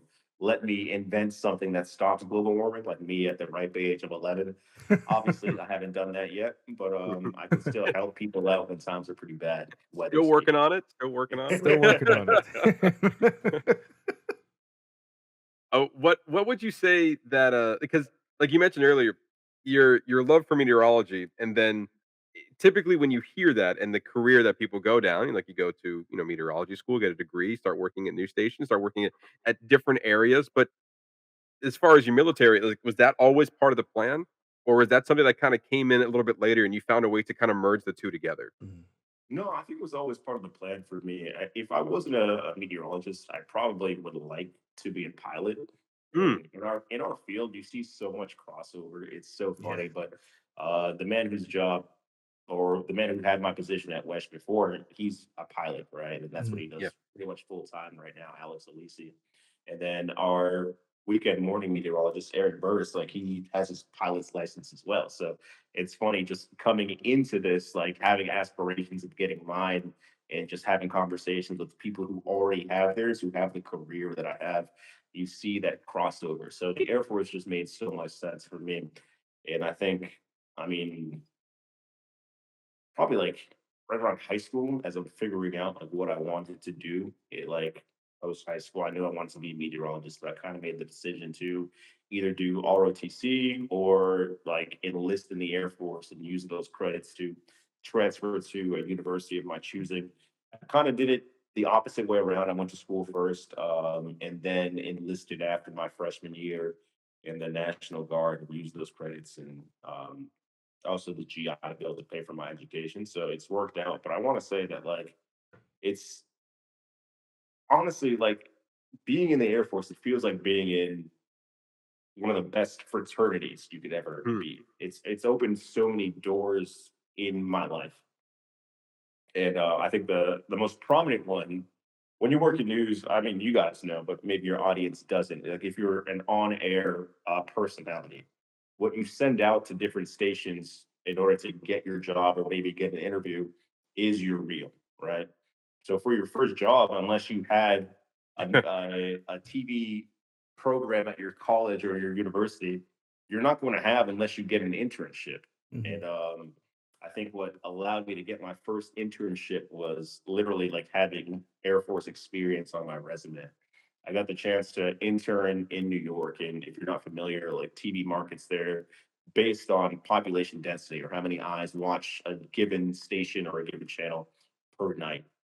And New York is number one just because it's so densely populated. So I remember after getting the interview or getting the internship, I'd asked the producer who was in charge of the candidates. I was like, bro, like everybody here either went to Harvard, Yale, Mm. Cornell, and there's just me from UMass. And I was like, what made you choose me? And he was like, dude, like, honestly, you're the only one who actually has experience on the job. And you also have Air Force experience. He was like, I rate that a lot higher than just someone who gets B's and C's at Harvard. And I was like, oh, Mm. well, that's really cool. But without that on my resume, I don't think I would have gotten that internship. And without that internship, I wouldn't have had my first reel to put together for my first job, which then turned into working at the Weather Channel, which then turned into working here at West. So I think that it is a cool thing to have on your resume for sure. How was the difference between kind of getting the weather report ready for the military and then transitioning to go to your internship to then go to the Weather Channel? Like the obviously that is completely like you're doing the same thing, but you're doing it in two different ways. Like how was Yeah. that transition for you? It's funny because like when I was in the Air Force, people would just tell me you kind of have a voice for like TV, and I was like, if you say so, we'll see how it goes. But here I am, like years later. But I think that every time we give a briefing, it's super cut and dry, you know. So being on television now, it's like I get to actually like throw my personality at my audience, whereas like in the military, it's like, hey, where you see red, don't fly. Where you see green, you can fly. Easy as So that. Yeah. yeah. But even still, it just taught me professionalism, is what it taught me at the end of the day. Is just how to be Mm. professional to my audience and obviously give them the information that they need up front. If there was maybe any time to joke around, I might throw in a joke at the end of my briefing, but 99% of it was just straight cutthroat to the point. And so now, do you feel like you're able to get more of a personality in at Wesh or at the Weather Channel? Because I feel like even that, the way that I see it, the Weather Channel is more of a national scope. Unless correct me if I'm wrong. The Weather Channel is more of a national scope of, and then obviously now you're localized here at Wesh too. Yeah, I think that I can connect with my audience a lot better here at West too, Yeah. for sure. Just because I'm talking to them every specific day. Whereas, like when I worked for the Weather Channel, most of what I did was pre-recorded, and if it wasn't pre-recorded, it was for um, severe thunderstorms or anything that was pretty much breaking news, right? So we'd have to cut in and talk about where a tornado outbreak's taking place. And if I hadn't talked about that specific state in the last 3 months, I'd say, how do I pronounce this town again? Like I might be mispronouncing it, you know. So I think now working in a local market, it's great because my audience sees me every single day. They get comfortable with me every single day, and I could be a little bit more personable. I will say on the flip side, though, with the Weather Channel, there were other shows that we would do. One that I was featured on was called The Weather Gone Viral. And it's just us meteorologists and then a couple comedians reacting to viral weather clips that we'd get sent in on Facebook or Instagram or TikTok. So that segments like that, I got to bring out my personality a little bit more and joke around. But I think I get to do so on a regular day-to-day basis here with Wesh working locally. What's really funny about the wild weather thing is that I remember I went to Marquise one day. I go, "Do you know that you're on TV right now? Like this, it's like you're about to go on TV here, but I'm literally watching you on TV right now." It's like, and it was like one of the reruns of like because on Saturday mornings our station would air it, and like there's Marquise. Is that like something? pre-facial hair Marquise? But Yeah. Is that something you can still participate in, or no? That was like you don't do that anymore once you left the Weather Channel. No, I mean it was filmed inside their studios, so I won't Oh, be okay. Mm. anyway. Got it. Okay. That is an interesting, uh, I guess, segment of within the Weather Channel. I didn't know they even had that of just like, yeah, now we're just gonna have some fun with the weather and how crazy it can be. But even how you were like, I guess talking about that personality again between doing pre-recorded content and then as a live, uh, I guess reporting on the news live, sorry, reporting on the weather live. Do you think there's a different approach of how you're bringing that information through? Is it again just more you're shifting on your personality? To an extent, I think that when you are live, in the weirdest way, there is more room for mistakes to be made. You Mm. just kind of got to roll with the punches. Like, hey, at the end Yeah. of the day, if I messed up, I'll just start my sentence over again. Whereas doing pre-recorded stuff for the Weather Channel, it was like, oh man, I was just talking for 3 minutes straight. Now I got to start all over again. You know. So I mean, it's just more room to be a human at the end of the day, and I Mm. think that the audience could connect with that. Yeah, when I'm not sure exactly when you started with West. Have you done any major breaking news yet? Uh, like as far as like, I don't think we've had that many major hurricanes. We had Ian. I don't think we've had so many that like were impacting us. I think right before I got there, you guys in 2022 had a pretty big hurricane season with I want to say Ian Oh, was back in that? Oh, 2022. okay. Yeah. So you were Yeah, after Ian and Hurricane Ian. Nicole in 2022. But when I was there, I got here summer 2023. So we Mm. had a dahlia, which kind of carved its way up the Big Bend. mhm. And we went on wall to wall coverage for that. I don't think that anybody in our DMA was strongly affected, or most people in our DMA weren't strongly affected. I'll say that. And then last year we had Helene and what we had last year. Why is There Helene was even- there wasn't major. I think there's might have been one major hurricane that kind of went through. I forgot the name of it, but I believe it. Actually, I think it was 2 years ago that there was like a major flooding, in my area that I remember having. I think that was 2 years ago, but yeah, I was just curious to see now going into like the breaking wall to wall coverage, like that experience for you. Because I know at least for us anyway, it's definitely it's an experience being in a news station during wall to wall coverage uh and being involved in that and kind of just like bunkering down in the news station, and you get to see a lot of different things you wouldn't normally see in a news station, and then with everyone kind of just camping about, and you're seeing the night crew or the day crew or vice versa, and they're trying to sleep, and there's a whole wing for bunk bed not bunk beds but like cots everywhere. Yeah. Yeah, it was a fun time. Great times. I remember sleeping in a cot, sleeping in someone's, office. I don't think they know that, but I did it. It's a Uh, big old slumber party with everyone you work with. Like, what can go wrong? Yeah, yeah. exactly. Yeah, exactly. But that's the case whenever there's major severe weather, like a hurricane, right? Like a tornado outbreak, those are typically short-lived, right? So Mhm. it's intense for maybe 45 minutes tops with tornado outbreaks. A severe thunderstorm, we only do a quick cut-in, which is just a quick update, which might be a 45-second event, and then you go on with the news as scheduled. But with a hurricane, that is the primary focus of the news for that entirety of the day. It might be 2 days, it might be 3 days long, right? I Mhm. think that with Helene, we probably did over maybe 36 hours of coverage, I want to say. Yeah. And then, man, was it Helene and Nicole that we had last year? I gotta look at the names again, I but think it was Debbie. I think I just saw was Debbie one of them. we had Debbie early on in the season, but Debbie kind of just grazed the coastline, I want to say. Man, I don't know, I gotta look. Well, I guess for this year, I mean, so far I feel like we've reached more than halfway point on the hurricane season. Yep. So far, I don't want to knock on wood. We've been pretty good on no major hurricanes. Can you give us the box office Benjamin forecast that hopefully we can continue to be that way through the end of the season, or is there anything in the horizon we should be worried about? In the near future, no, but we Okay. know all too well, right? That September is typically the most active month throughout the hurricane season. Yeah. We started off super quiet in the tropics, and now we've seen this rapid explosion. We've just had Gabrielle. It was a very quiet tropical storm on Friday.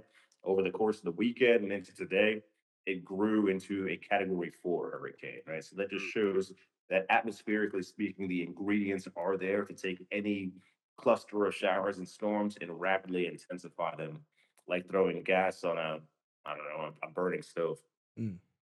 But also, we do have two other disturbances to the south that are going to be following that similar path to Gabrielle. Gabrielle's a fish storm right now, and we're hoping that these two other tropical waves are. Um, but what the trend has shown so far this year is that anything that has manifested in the Atlantic has not made a direct landfall in the United States. However, we're still open to storms coming in from the Gulf. So that's our biggest concern is anything that materializes in the Gulf. We have to just pay a close eye and see where it goes after that. Mm. Ernesto, I'm about to pivot into outside of meteorology. Any more questions you want to ask before I go into that? No, I was gonna do the same thing. Okay, yeah, I'll let you take it over. Well, I kind of want to go into like your whole like weightlifting and like you have like this whole other side of you that you have on your online persona like because you've done bodybuilding and weightlifting competitions. How does that factor into Marquise the meteorologist? I mean, I feel like they're pretty separate, right? I They mean, are. They are very separate human beings. I can see. unless there's someone in the comment section like, man, that guy's kind of ripped. But Yeah, Bursting aside out from his that, jacket. like, I don't yeah, know. it was me. Somebody was like, he could punch out a hurricane. I was That's like, right. I can see that. but I don't know. I've always played sports growing up. Basketball is my primary sport, but I also ran track and field in college. Wasn't too good at it. I was decent in high school. And then I got to college. I was like, man, everybody's fast here. That's kind of crazy. So that didn't last for too long. But I think that just being competitive in nature is something that's always going to be within me.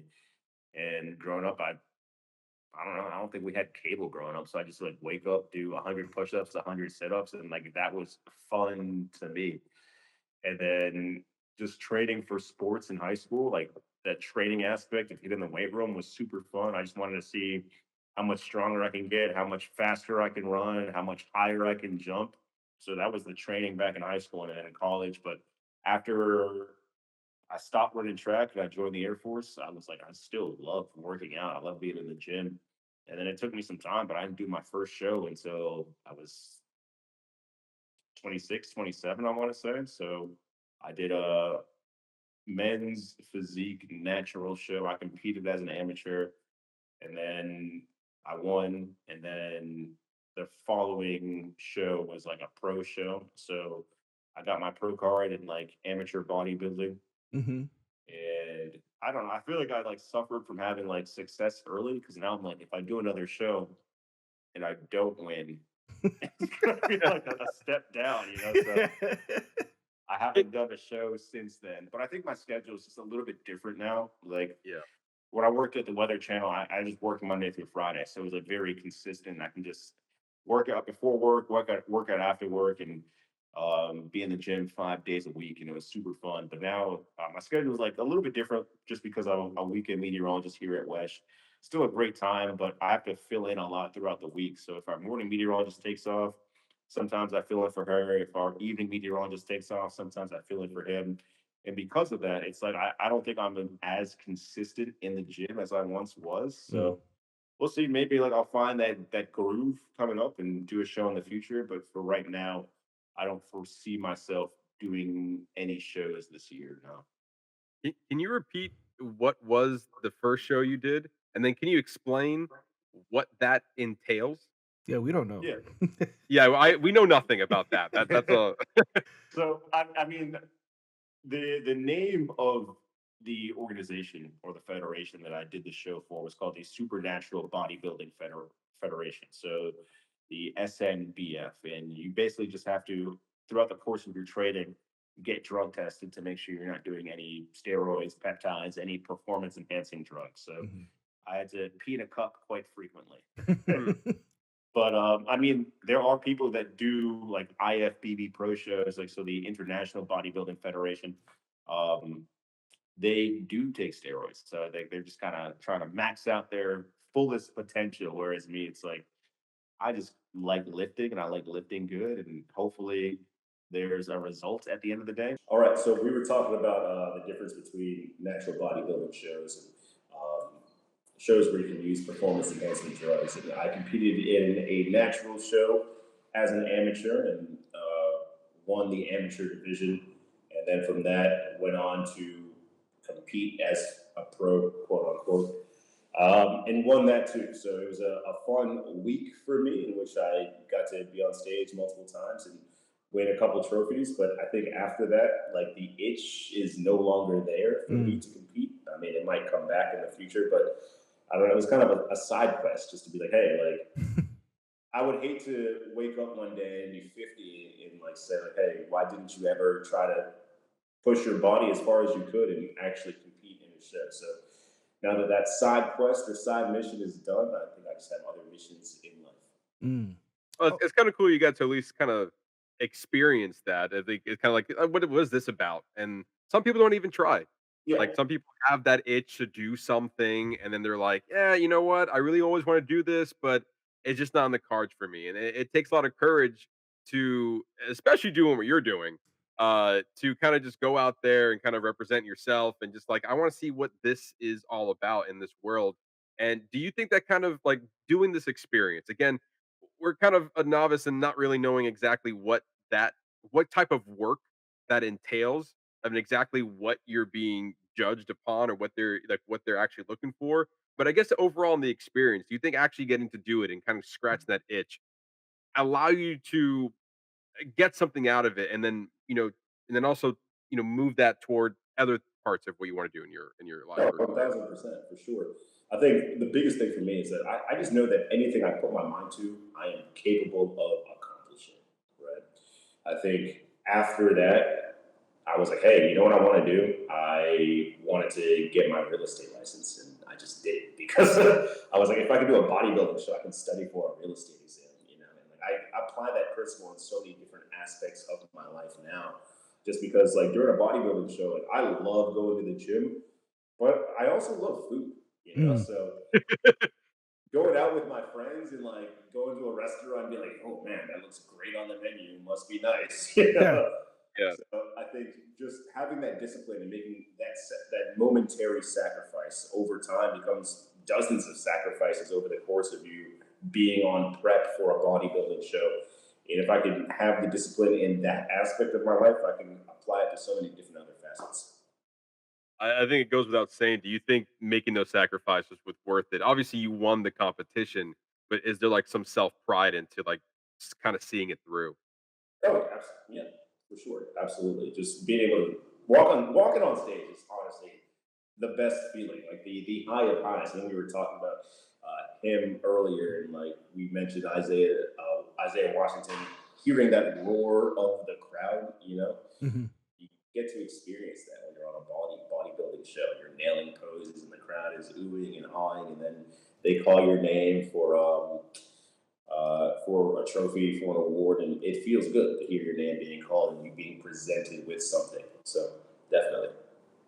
Is that something you're trying to, like, still maybe not, like, go as far as compete like you were mentioning earlier, but is that something you still wanna maintain?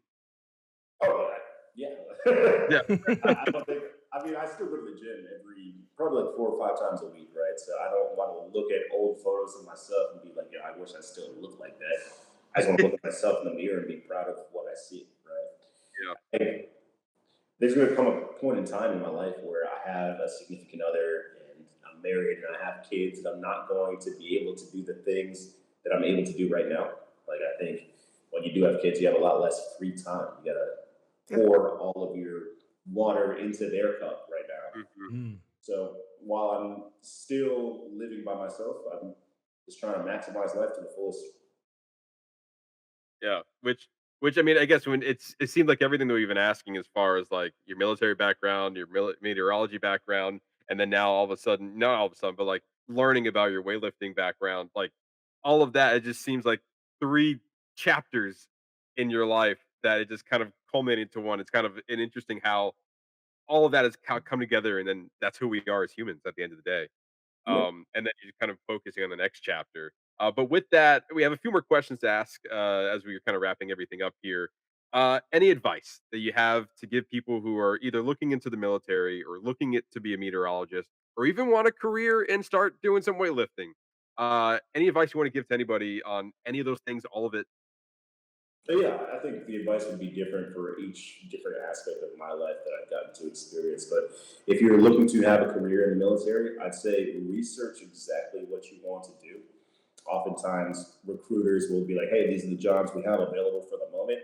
If that's not a job that you can see yourself working in over the duration of your military contract, don't sign your name on the dotted line so soon, right? Just because it's not fun waking up every single day to a job that you don't like. And I've seen people, not necessarily in my field of the military, do it, but over the course of my military career, I've seen people be like, "Yo, man, this job is not what I thought it was going to be." And it's because they did a little research, right? So research the job that you want, research the branch that you want to work in, whatever aligns best with you. The Air Force aligned with me just because, I mean, I like planes, I like weather. I got the chance to work with them both while I was in, and I ended up liking the people a lot that I got to work with. So that'd be my best piece of advice: is just do your research before you join on what you want to be doing over the duration of time. Research or advice towards meteorology. I mean, if you want to be a broadcast meteorologist, I'd just say practice, practice, practice. Like, go over lines or go over presentations in the mirror, go over them with an audience. Take the time to do an internship, because with that internship, you basically, one, you get paid nowadays. They didn't really pay interns 20 years ago.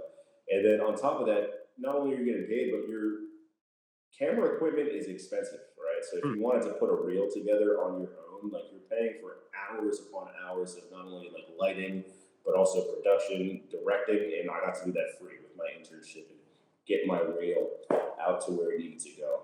And then as far as bodybuilding is concerned, I think if you're ever doing a show, just know that there's light at the end of the tunnel. Like, I know that people want to give in and eat that sweet treat or have a cheat day, but if you want to do a show and you want to look your best on stage, I think it'll be more rewarding to know that you stuck to your plan that your coach or you put together, because you don't want to say what if. Like, what if the only thing that separated me from the first place was the fact that I had that cheat meal, right? So I think that if you know what your goal is, just sticking to it.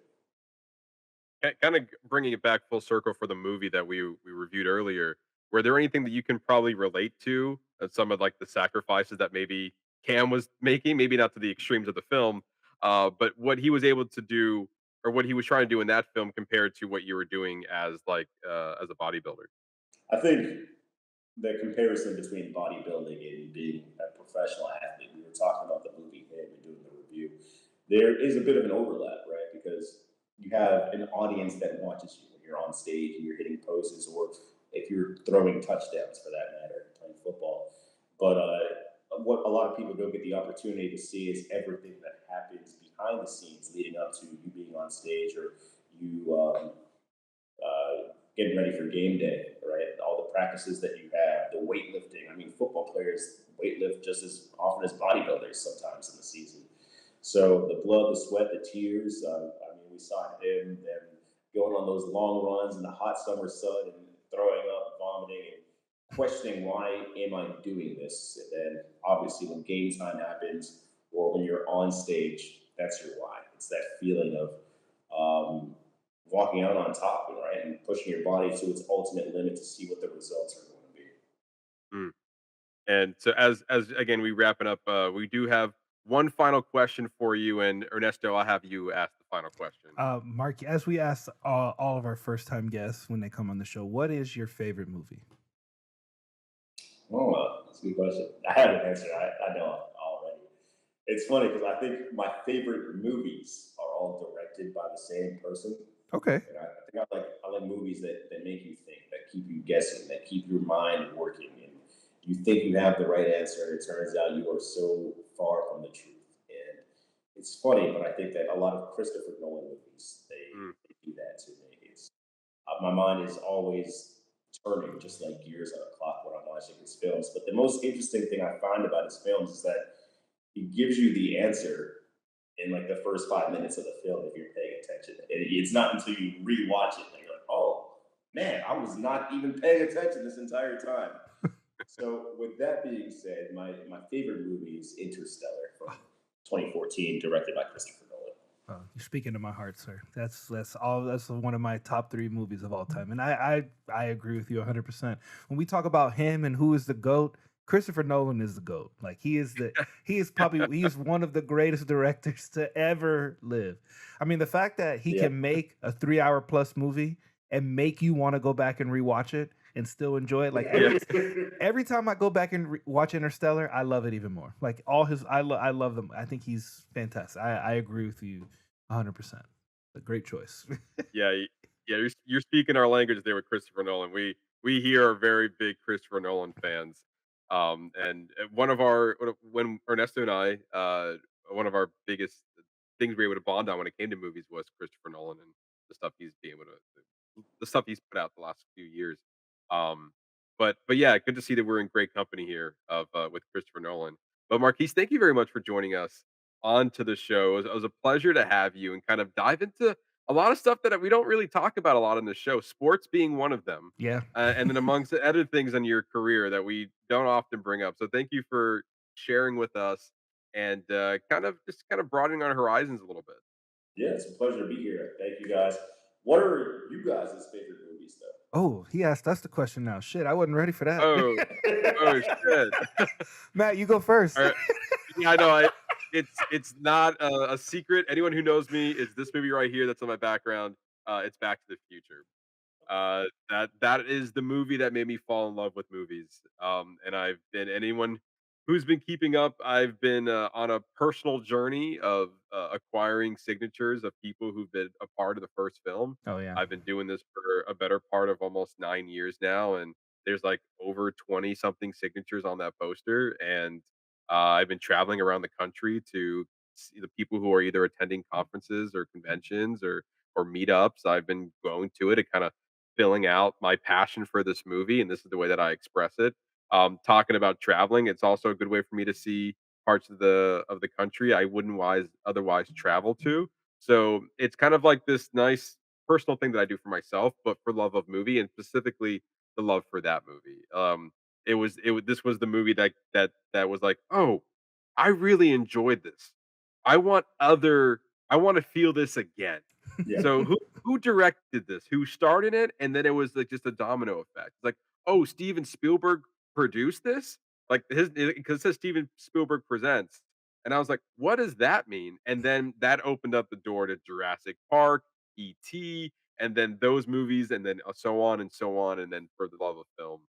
So that was me. That was my gateway to the cinema, and so Back to the Future is my favorite movie. Ernesto. So Back to the Future is also my favorite movie, but I'll give you a secondary answer because I feel like, anytime somebody's going to ask us that question, it's always going to be that. So, but my other favorite movie of all time is Denis Villeneuve's Arrival with Amy Adams and Jeremy Renner. I think it is fantastic. I love the score.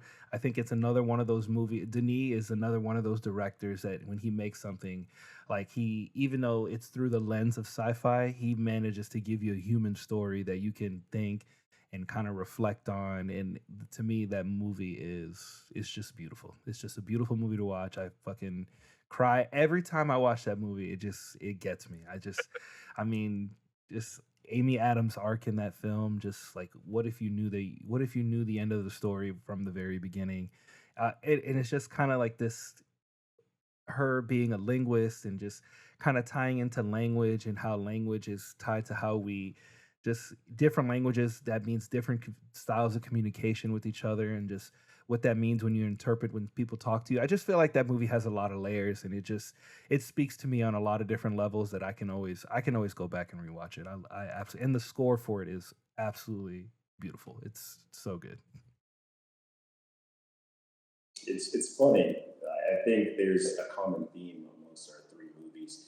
It I think most of my favorite movies deal with this theme as well. But any movie with time travel, it's like I'm Oh, Yeah. yes. See, yeah, you're right. Yeah, Yeah, you're that's right. All right. of them, they're all time travel movies. Yeah, Yeah. that's right. That's true. I didn't even think about that. In their own different way. Like it presents time travel in a way that each movie has represented differently. yeah. But the common theme, like you said, is already there.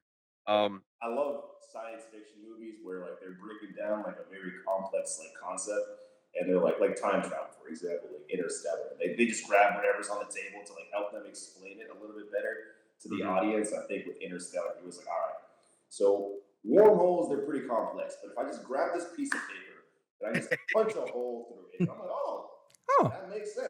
yeah, Yeah, we get it now. I'm on board. yeah. It's just like in Doc and Back to the Future, where he's like, "All right, well, time travel is difficult, but if I draw a line on a chalkboard, Exactly. and Other now it all of a timeline. sudden makes sense." This is But the I like alternate Arrival, timeline. like just because like you see it from like a linguist's perspective, it's like there is no commonalities between the English language and whatever the alien beings were trying to present to her. But watching her over time start to understand it fully, and then by understanding their language fully, she understood past, present, and future. I thought that was really cool. Yeah. Yeah, You're beautiful. Yeah, yes. I agree. Yeah, 100%. I feel like it's a movie I need to go back and rewatch because I know Yeah. a lot of people love it, and Ernesto always tells me that I'm completely wrong. I didn't get it when I first saw it, but I've only ever seen it the one time, so But I dude, definitely need to go back and rewatch it. Denis Villeneuve is he's another one of those directors. Arrival. I mean, Prisoners, Hugh Jackman Yeah, and Prisoners Jake was great. Gyllenhaal. Yeah, Get out of here. That movie is amazing. Good movie. Good movie. Another amazing movie. yeah. I was unfamiliar with his work, but now that you bring up titles like Prisoners, I'm like, yeah, this guy, he's clearly doing something right. Yeah, I mean, Dune. Yeah, Obviously, I mean, iconically, Dune 1, Dune 2. But I love a lot of his earlier work just as much as I like Dune. Wait, he did Dune also? Yeah, he did Dune yeah, 1. Doom 1 and 2. Yeah, he did Dune 1 and Dune Part 2. Both incredibly solid films. Very good. And who did the score for those? Hans Zimmer. Hans Zimmer. I mean, that's another ingredient. Oh. I'm just saying. And we were talking about Interstellar. Can't look, Hans Zimmer. Let me tell you, Yeah. Hans Zimmer can do no wrong. Matt You has can had do. the I had. honor to see Who Hans did Zimmer the live. score for Back to the Future? That was Alan Silvestri, Silvestri. yeah. Okay, I'm not Uh, too familiar with Alan Silvestri, but I feel like yeah, Steven Spielberg typically works with what's his John name? Williams. Yeah. Yep. Yeah. Yeah, a lot of Spielberg work is with John Williams. A lot of Robert Zemeckis work is with Alan Silvestri. If you've seen any of the Avengers movies, Alan Silvestri did the Avengers theme. Mhm. Oh, So okay. that's probably his next big notable score. He also did a whole bunch of other films, but between Back to the Future and Avengers is probably his two biggest notable work. And then Hans Zimmer, I mean, he has a large catalog of and John Williams has a large catalog of music that is easily recognizable. Um, but yeah, what a fun way to end the show. I wasn't expected to be asked questions. Yeah, I know, right? So, Hey, but again, that's a curveball. Yeah, you did yeah, throw us thank you. one. It's much appreciated. But like we said, Marquise, thank you for joining us. Hopefully, this is not the last time we have you on the show. Kind of just nerding out and kind of we got to get to know you a little bit more. I know you've been working with Ernesto for a couple of years now, but at least I got to know you a little bit more than I have before. And then also just allowing us to kind of pick your brain a little bit on parts of your life. We really do appreciate that. Not a problem. Happy to be here, you guys. And if you want more from us, you can always follow us on all of our social media channels on Facebook, YouTube, and TikTok at Box Office Bingers, our X and Letterbox page at Box Office Binger, and our Threads and Instagram page at Box Office _ Bingers. The fun doesn't stop here. It continues on all of our social media channels. So be sure to give each one of those a follow. We'll tell you what's new to streaming every Friday. We'll give you the box office numbers every Sunday. You can see our lovely faces within either the whole show or on our shorts and reels on Facebook, YouTube, TikTok, Threads, and Instagram. Again, Marquise, this was a pleasure. It was great. It's always nice to have somebody who hasn't been on the show. It's been a while since we've had a new guest, so we appreciate you could just coming out and just reviewing. I'm not sure if you're a big movie guy, but we also just appreciate you just watching the movie in general and just reviewing a movie with us. Yeah, no doubt. And if you guys ever want to have me back, just give me a call. Oh, you heard it. You heard it. That's In the newsroom. I'll just show up with all the equipment. It's like, all right. Come on, Marquise, The news, let's the news go. can wait. We got to talk about this movie. Yeah. With a better headset next time. Well, we'd like to thank each and every one of you for listening to us just talk about movies. We really do appreciate it. Come back next week for more movie fun. We're not going to regret it. And for that, I've been your host, Matt Diaz. Ben Ernesto Santos. See ya.